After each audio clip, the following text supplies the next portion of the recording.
This is Andi Purewal for Boxing Social. This is Andi Purewal for Boxing Social in association with Betfred. I'm delighted joined by Stephen Espinoza here in Las Vegas. Stephen, first and foremost, how are you? I'm good. I've seen you everywhere. I feel like it was Miami.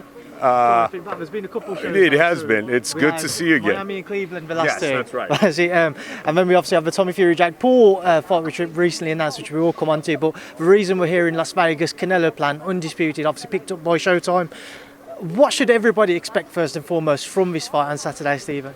I think most people have this fight all wrong because you have the number one, pretty much the consensus number one fighter in the sport, and we've seen him be so dominant that the assumption is, that's what's going to happen again.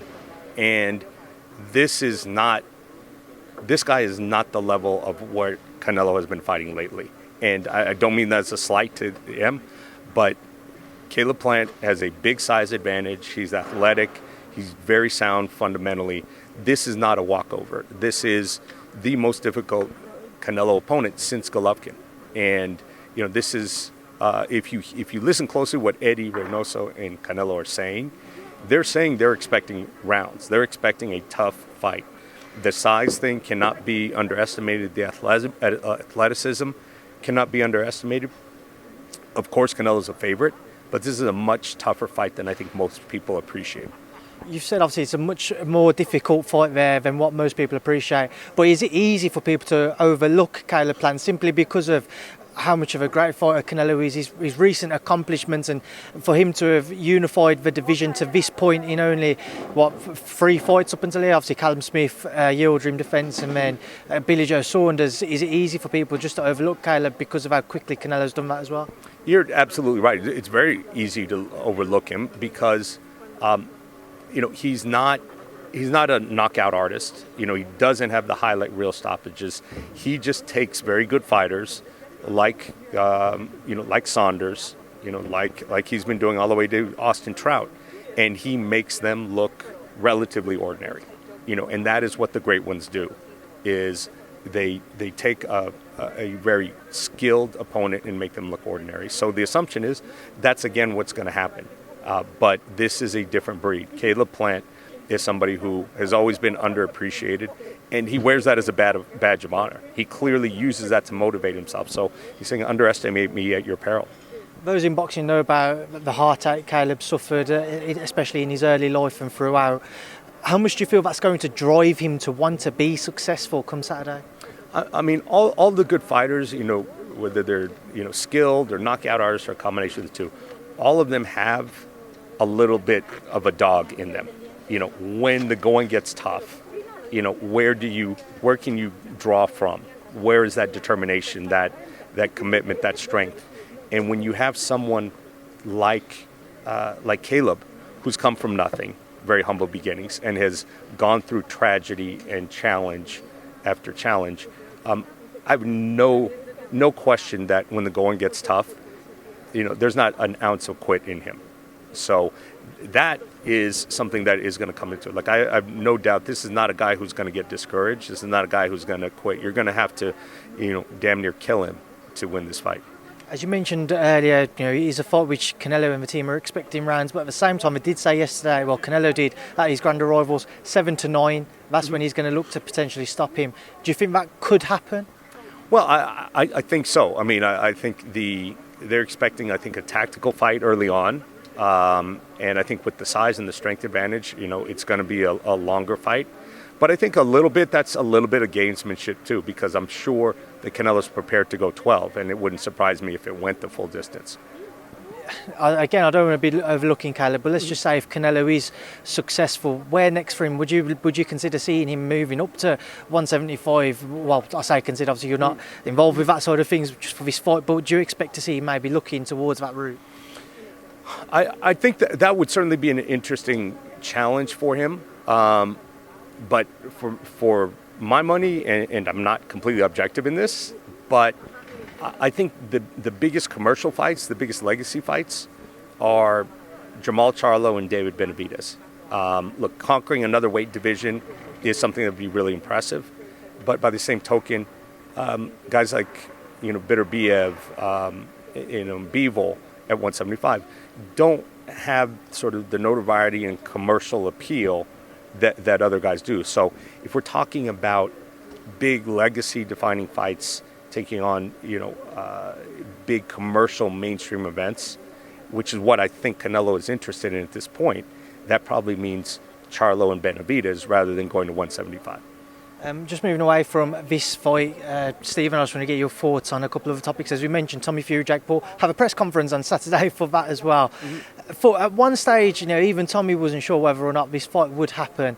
But for Jake to step in now with an actual boxer, despite it being very early stages of Tommy's career, what do you think that says about him? Well, he's keeping his word. When we sat down before we did this deal and before we started working together, he made a commitment that he would progress each fight with an elevated level of difficulty. He'd take on bigger and bigger challenges. And he's done that. He took on, a fresher MMA fighter in his last event. And in this one, people wanted to see him against a boxer. So he is doing exactly what he said. He is taking on challenges and appropriate challenges. These are certainly not gimme fights, none of them. Just with that in mind, then, let's just, say if Jake's successful against Tommy come December 18th, who do you look at then as a potential opponent? Because Tommy being at an early stage of his career as a boxer, if he's beaten him, Jake, he's a social media Paul, he's got this massive following. Tommy's also got a big following, especially in the UK. So it's difficult then to match him up with anybody else in the sport who isn't effectively a star attraction. Right, and that's true. There aren't many 7-0 fighters who can hold up their end of the promotional bargain against Jake Paul. So, I'm not going to say that he's going to take the traditional boxing progression. He's going to fight a guy who's 10-0 next and then 12-0. I'm not sure. I think more likely he's going to bounce around a little bit. And, is there a current MMA fighter, maybe who might do it, or someone else in the boxing arena? I don't think it's going to be a linear progression. I think, part of the key to this is, this is partially entertainment. I mean, it's a competitive sport, but he's also looking for the events that are going to have the biggest impact and entertain the most people. And part of that is seeking out people who have notoriety and have a fan base of their own.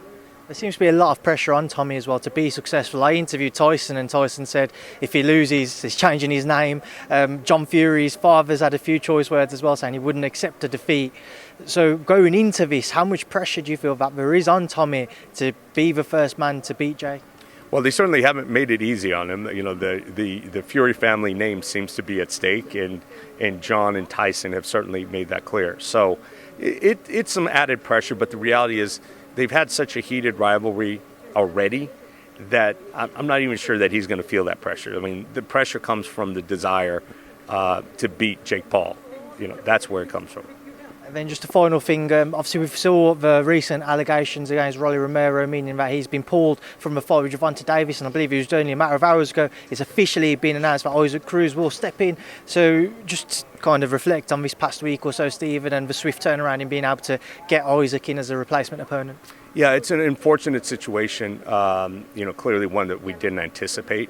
But the fortunate thing for the event itself and for, Tank is we are still sort of in our pandemic protection strategy, and that is, throughout this pandemic, we've always had similar weight class fighters on the undercard because it was, very common, to get positive COVID tests and have fighters drop out the last minute. So in this particular case, we did have Isaac Cruz on the card specifically for the reason if we'd lost Rolly. Now, we didn't expect to lose Rolly the way we did. We were more thinking if there's a COVID problem or something along those lines, we'd have that. In this case, it turned out to be fortunate. I think Isaac Cruz is a really entertaining young fighter. I think he is a big challenge from two perspectives. Number one, he's generally ranked in the top 5 or 6 of the division at 135. And he is a complete change of style and approach from Rolly Romero. What Tank has been training for is a guy who is taller than him. And this is the first time, maybe since Gamboa, but one of the few times that Tank is fighting someone roughly his own size. So that's a huge shift in strategy with just 4 to 5 weeks to go for the fight. So this is almost without question. You take the skill level, the punching power of someone like Isaac Cruz, combine it with the fact that that Tank has been preparing for somebody completely different. This is a big challenge. I know Floyd, in his post-fight press conference after his last bout with Logan Paul, he's mentioned kind of Gervonta and keeping fighters in-house with regards to PBC and Showtime and Mayweather Promotions. But with him fighting on December 5th, Devin Haney December 4th, Teofimo Lopez a week before in New York on the 27th, do you think that it is a logical idea to maybe consider one of those other guys, because there's been so much hype around that lightweight scene and the terrific matchups that can be made? Yeah, I think Floyd, was sort of either misspoke or maybe was misinterpreted there. I think I understood what he was getting at. And what he's getting at, if you look at the other top names in that division, they haven't been very active, and it's been sort of disappointing for a fan of that division. And there's a variety of different reasons. Certainly wish Ryan the best of luck with his health and both physical and mental, and I'm rooting for him to get back healthy. But the rest of that division, unfortunately, has not been very active. And I think what Floyd was trying to communicate is, look, we want these big fights, and as the network we do too, but failing those, we're just going to make the fights that we can make. So I think the bottom line message really was, we're not going to sit around and put everything on hold waiting for the big career.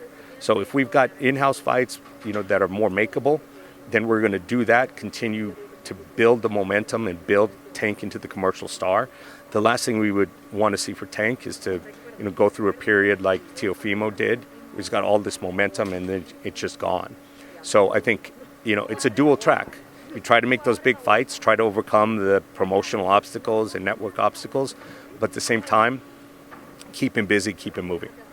Right, Stephen, we'll leave up there now because I know people are waiting to leave with you, and you're going to have a busy day and other things to discuss other than speak to me. But I appreciate your time as always. I'm sure I'll see you throughout this week. Thank you for speaking to Boxing Social. Oh, great to see you. Thank you, Stephen. All right, Thank you.